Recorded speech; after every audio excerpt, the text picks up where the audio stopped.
अस्सलाम व्यूअर्स, मेरा नाम है कामरान कुरैशी और आप देख रहे हैं ऑक्सफोर्ड चैनल।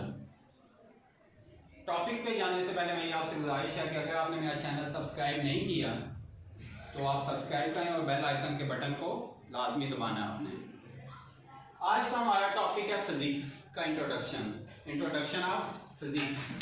फिज़िक्स होती क्या है उसके मतलब हम जानेंगे। बेसिकली हम नॉर्मली डेफिनेशन पढ़ते हैं डेली लाइफ में जब भी हम फिजिक्स की पढ़ते हैं, और डेफिनेशन हमारी क्या है फिजिक्स की, देखा जाए the properties of matter, energy and there mutual relationship is called physics.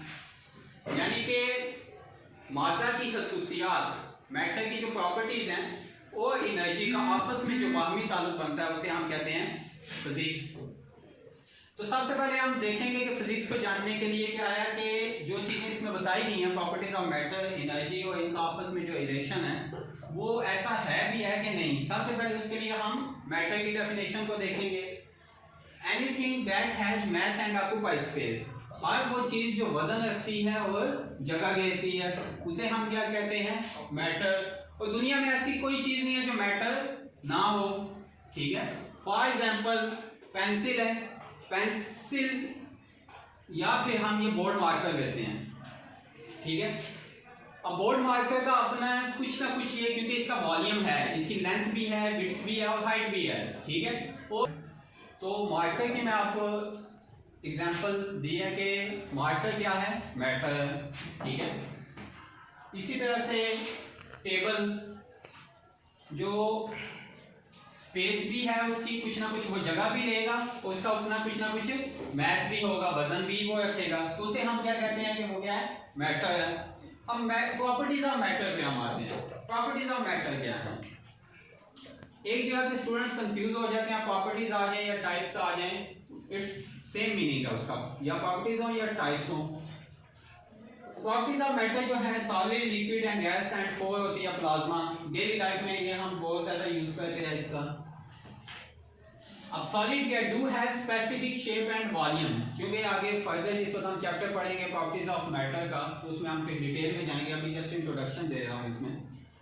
Solid क्या है, do have specific shape and volume, for example table, chair etcetera, ठीक है। सॉलिड उसको कहते हैं जिसकी अपनी एक शक्ल भी हो, स्पेसिफिक शेप, जैसे ये मार्कर है, ठीक है।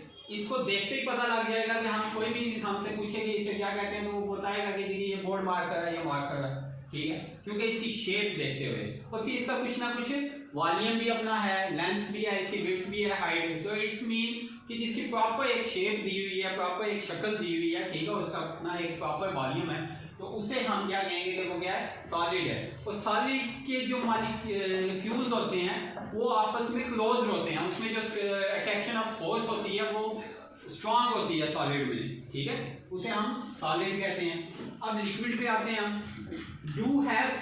Do not have specific shape, इसकी अपनी कोई शक्ल नहीं होती। फॉर एग्जांपल पानी ले लो आप, ठीक है, पानी को जिस बर्तन में भी या जिस गिलास में, जिस जग में डालोगे तो वो उसकी ही शक्ल उतार लेगा, चाहे फ्लोर पे या फर्श पे है तो आप वहां पे पानी डालोगे तो जिस बर्तन में भी है, जिस जगह पे भी पानी होगा वो पानी उसी की शक्ल उतारेगा जिस स्पेस में वो मौजूद है, ठीक है।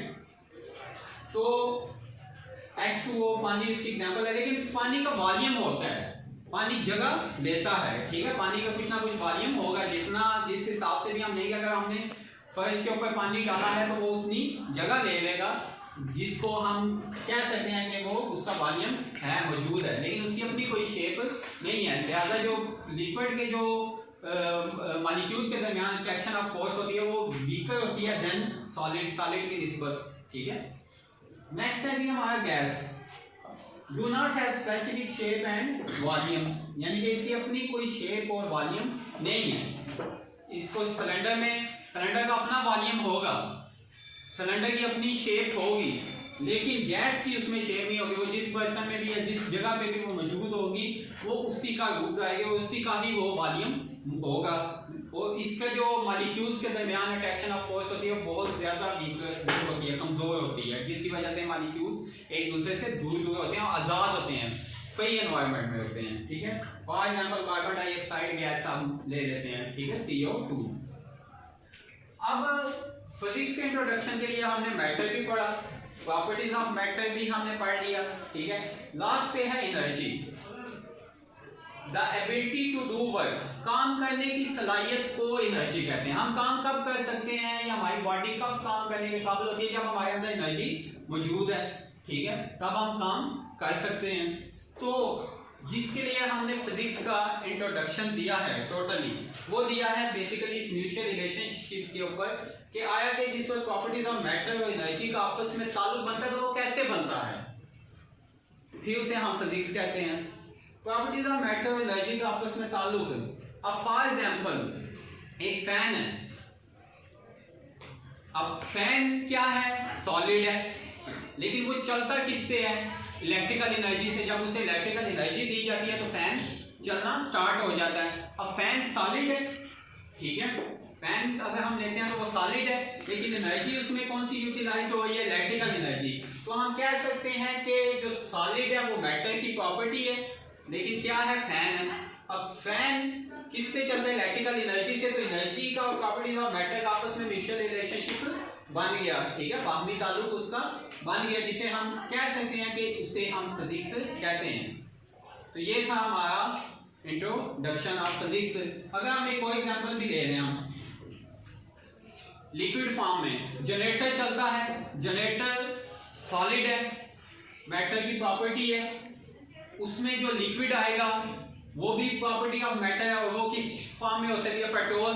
थर्ड, हम उसमें गैस भी ले सकते हैं, ठीक है, जो कि गैस की वजह से भी वो चलेगा, जिसे हम मैकेनिकल एनर्जी में ट्रांसफर, मैकेनिकल एनर्जी हम उसको सप्लाई करेंगे, काम करेंगे, और वो इलेक्ट्रिकल एनर्जी में हमें इलेक्ट्रिकल एनर्जी में वो हमें रिजल्ट देगा जनरेटर। वो भी हम कह सकते हैं कि एनर्जी का प्रॉपर्टी ऑफ मैटर के साथ वहां पे भी रिलेशन बनता है, जिसे हम कहते हैं फिजिक्स। तो students, the properties of matter, energy and there mutual relationship is called physics. तो ये था हमारा आज का टॉपिक।